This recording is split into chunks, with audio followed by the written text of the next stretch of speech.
Bonsoir à vous, c'est moi Isabelle.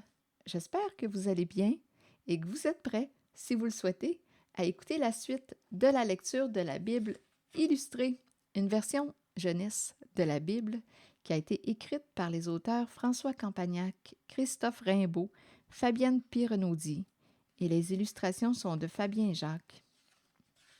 Nous étions rendus à l'Ancien Testament, à poursuivre la lecture de Jacob et Joseph.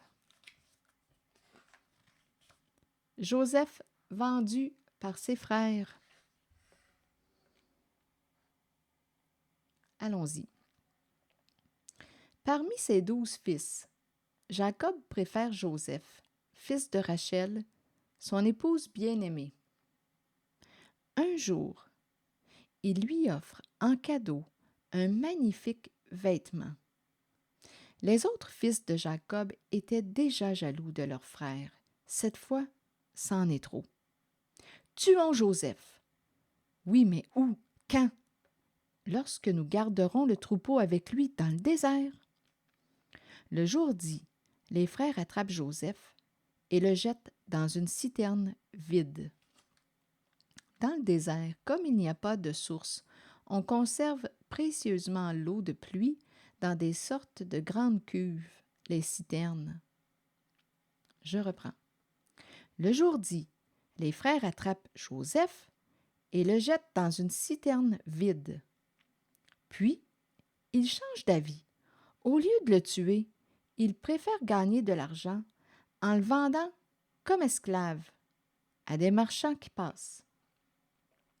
Pour tromper leur père, ils rentrent avec la tunique de Joseph trempée dans le sang d'un bouc. Jacob s'écrie « Une bête sauvage a dévoré mon fils !» et il se met à pleurer. Les marchands amènent Joseph en Égypte. Le voilà revendu à un homme riche dont il devient l'intendant. Un intendant est une personne chargée de gérer les biens de quelqu'un d'autre.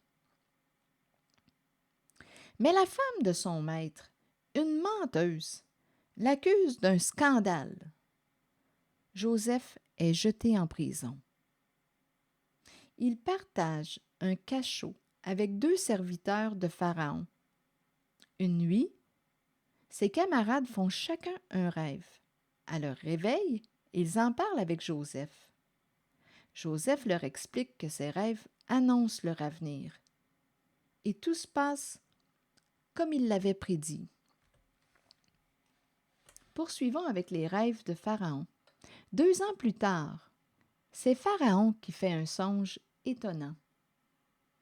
Aucun sage ni magicien ne réussit à l'expliquer. Or, Pharaon a entendu parler de Joseph par ses serviteurs. Il le fait appeler pour lui raconter son rêve. 7 belles vaches se tenaient au bord du Nil. Soudain, elles ont été dévorées par 7 vaches laides et maigres. Et ce n'est pas tout. J'ai fait un autre rêve. 7 épis de blé desséchés par le vent détruisaient 7 beaux épis. Alors Joseph répond à Pharaon, « Tes 2 rêves signifient la même chose. Les 7 belles vaches et les 7 gros épis représentent 7 années d'abondance et de richesse. Les 7 vaches maigres et les 7 épis desséchés représentent 7 années de famine. Après 7 ans de bonne récolte, on va manquer de nourriture pendant 7 ans. » Joseph ajoute, « Il faut que tu choisisses un homme sage et intelligent pour organiser les provisions de l'Égypte.